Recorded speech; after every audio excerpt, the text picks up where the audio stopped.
दीपक झा जी, आपसे ही शुरुआत करते हुए, क्योंकि मुख्य विपक्षी पार्टी आप ही लोग हैं कांग्रेस की, वहां पर क्या समझ में आ रहा है? वो कौन से लोग हैं जिनको भारत माता की जय के नारे सुहा नहीं रहे और इस तरह की पत्थरबाजी कर रहे हैं? देखिए, दंगों का इतिहास पिछले 10 सालों में अगर देखा जाए तो मैं एक रिपोर्ट पढ़ रहा था, वो बता रहा है कि 8,472 दंगे इस देश में पिछले 10 सालों में हो चुके हैं और उनमें लगभग 22 से 2300 लोगों की जानें जा चुकी हैं। तो अचानक से दंगों की प्रवृत्ति कैसे आ गई? जब राम राज्य इस देश में आने लगा तो दंगे कहाँ से आने लगे? इस देश से, इस तिरंगे से किसको प्यार नहीं है? अचानक से दंगे वाले कौन आ गए? इस सवाल सरकार के ऊपर बहुत बड़ा गंभीर आरोप लगाता है। इस देश की जनता चाहती कि जब अच्छे दिन आ गए, जब महंगाई, बेरोजगारी, भ्रष्टाचार कम हो गई, तो फिर शांति से क्यों नहीं जी रहे लोग?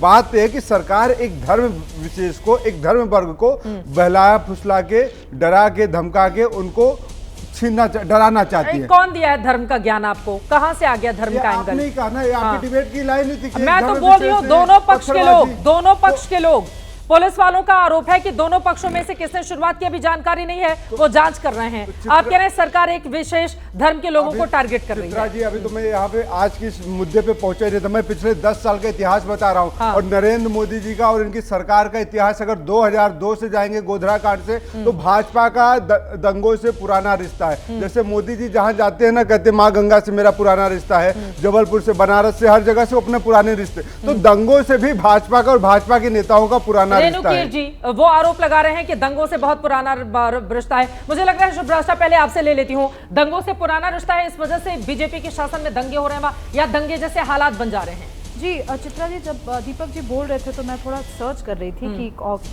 2002 से 2012 के बीच में कितने दंगे हुए और 2014 से लेकर के अभी तक कितने दंगे हो रहे हैं।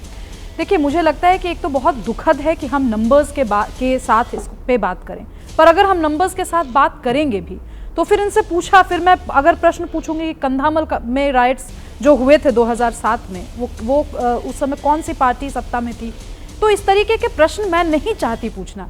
और कंधामल एक टेस्ट केस था, क्योंकि वो उड़ीसा बहुत शांत रहने वाला प्रदेश है। वहां पे अगर दंगे हो रहे थे और अब दंगे क्यों नहीं हो रहे वहां पर, ये भी प्रश्न पूछा जा सकता है ना। अगर मुजफ्फरनगर में दंगे होते हैं जब अखिलेश यादव जी की सरकार होती है, लॉ एंड ऑर्डर उनके हाथ में होता है, और पिछले 10 साल का इतिहास उठाकर देख लीजिए कि अगर आपको वहां कोई दंगे नहीं दिखते, मैं इस तरीके की व्याख्या अपने आप में मुझे बोलते हुए खराब लगता है कि हम क्यों करें। अभी तो बीजेपी के शासनकाल में हुआ ना, यहाँ पर लोग जीत का जश्न मनाने के लिए जुलूस निकालने जा रहे हैं, पता चल रहा है पत्थरबाजी हो जा रही है। आपकी लोकल इंटेलिजेंस यूनिट क्या, और हैरान तो मैं इस बात को लेकर हूं, हिंसा की शुरुआत कहां से हुई? अब तक पुलिस वाले ये जानकारी देने तक को तैयार नहीं दिखते, कह रहे हैं कि हम जांच करें। कब तक जांच चलेगी भाई? चित्रा जी, आइडेंटिफाई करो उन लोगों को, चेहरे उनके सामने हैं, वीडियोस हैं हमारे पास। मुझे लगता है वो वीडियो भी हिंसा के हम चलाते रहे और पत्थरबाजी करते हुए लोगों की वीडियो सामने आए। क्या चाहिए? प्रत्यक्ष को प्रमाण की क्या जरूरत है? सबके चेहरे साफ दिख रहे हैं कौन है दंगाई। जी बिल्कुल चित्रा जी, और मैं इसीलिए, ये चूंकि डेटा से बात शुरू हुई तो मैंने यहाँ से शुरुआत की, लेकिन ये बिल्कुल स्पष्ट है जिस तरीके से फ्रेमिंग की जाती है कि कुछ लोगों ने नारे लगाए, कुछ लोगों ने पत्थरबाजी की। आप आइडेंटिफाई कर दो ना, दूध का दूध, पानी का पानी हो जाएगा। सिंपल सी चीज है। कल हमारे देश में एक युवाओं के बीच में, जनरली पब्लिक के बीच में एक उत्साह का माहौल था। इस उत्साह के माहौल को अगर सेलिब्रेट किया जा रहा है तो किन लोगों को दिक्कत हो रही है? सिंपल सा प्रश्न है, इसमें बहुत ज्यादा क्वालिफाई करने की जरूरत नहीं है। ठीक है, हाजी अंग्रेज जी को भी मैं डिबेट में लाना चाहूंगी, और इस वक्त हमारे साथ भारतीय जनता पार्टी के प्रवक्ता भी आ चुके हैं, प्रदीप भंडारी जी, वो भी बैठ जाए तब तक। लेकिन उसके पहले रंगरेज साहब, अगर मस्जिद के आगे से जुलूस गुजर गया तो वो कौन से लोग हैं जिनको बहुत ज्यादा दिक्कत होने लगती है? अरे भारत की जीत का जश्न है, हिंदू भी मनाए, मुसलमान भी मनाए, आपस में मिल बैठकर कोई त्योहार सेलिब्रेट नहीं कर सकते हैं क्या? देखिए चित्रा जी, जिस तरीके से आप एक पैटर्न समझिए, जहाँ जहाँ भी भाजपा की सरकार है वहाँ पर यही पैटर्न अपनाया जाता है कि मस्जिद के बाहर जाया जाता है, वहाँ पर आपत्तिजनक जो है नारे लगाए जाते हैं, वहाँ पर बम फेंके जाते हैं। फिर दूसरी वाली जो पार्टी है वो भी मेरी सोसाइटी के ऊपर से भी फेंके जा रहे थे, हम लोग नीचे खड़े थे।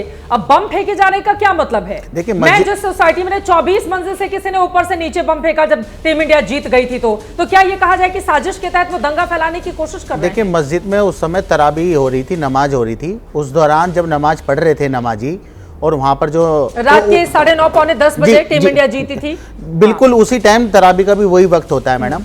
तो उसी वक्त में अंदर बम फेंका गया तो विवाद हुआ, तो धीरे धीरे वो विवाद, देखिए ये साजिश के तहत किया जा रहा है और खास तौर से मुसलमानों को निशाना बनाया जा रहा है और लगातार ये बातें कही जा रही है कि इंडिया के जीतने से, मैं एक मिनट, मुसलमान है जिम्मेदार, आप लेकर आ गए मुसलमान, यही तो एमआईएम वालों की दिक्कत है। पुलिस ने कहा क्या कि मुसलमान जिम्मेदार हैं, आप लोग खुद ही लेकर आ जाते हैं कि मुसलमान जिम्मेदार बताया जा रहा है। कल इंडिया जीती थी, हम लोग ने भी सेलिब्रेशन किया था, हमने भी बम और बम वगैरह फोड़े, मगर हमने कभी किसी की मंदिर के बाहर जाकर बम नहीं फोड़े।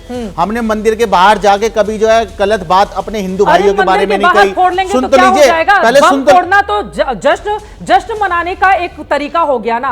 अगर मंदिर के बाहर आप बम फोड़ देंगे तो वो तो जश्न मनाने का तरीका हो गया। लोग शादी विवाह में बम फोड़ते हैं, कोई त्योहार पड़ता है, टीम इंडिया जीतती है, खुशी के मारे बम फोड़ते हैं।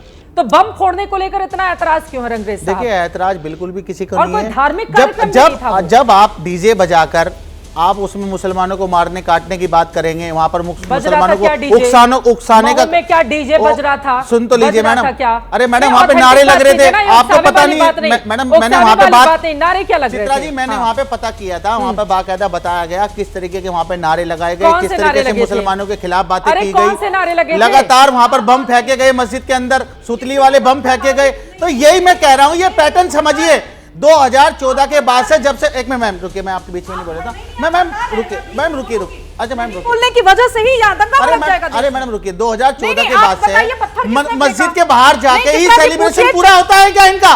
इसका मैं मतलब पूछ रहा हूँ ये बात, इसका जवाब दीजिए, अगर हिम्मत है तो आप। मस्जिद के बाहर जाके क्यों होता है ये बात? आप अपने घर पर सेलिब्रेशन करिए भाई, आप अपने घर में पटाखे फोड़िए, आप मस्जिद में जाके, मस्जिद के बाहर जाके पटाखे भारत इंडिया की फोड़िए,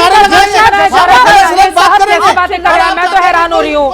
टीम इंडिया की जीत का जश्न मनाया जा रहा था, कहीं पर भी मना सकते हैं, मंदिर के बाहर बम फूट सकते हैं, मस्जिद के बाहर फूट सकते हैं, ये क्या बात हो गई? सरकार का हाथ है। प्रदीप ठीक है,